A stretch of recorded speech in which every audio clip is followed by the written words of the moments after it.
maxaan buskudoo ha iwaalin aniga waan ku yaali jiray aabba ilmahaas tata waa ku yaali jiray walaalo qof maskaxdiisa joogto ma ihi qof waalan baa ahay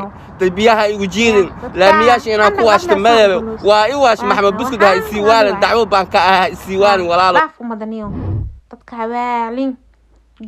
maxamed buskudoo ha iwaalin aniga waan ku yaali jiray aabba ilmahaas tata waa ku yaali jiray walaalo qof maskaxdiisa joogto ma ihi qof waalan baa ahay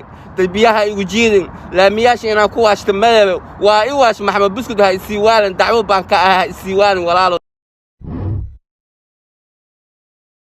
maxamed buskudoo ha iwaalin aniga waan ku yaali jiray aabba ilmahaas tata waa ku yaali jiray walaalo qof maskaxdiisa joogto ma ihi qof waalan baa ahay biyaha igu jiidin laamiyaasha inaan ku waashto madaba waa i waash maxamed buskud ha isii waalin dacwo baan ka ahaa isii waalin walaalo dadka hawaalin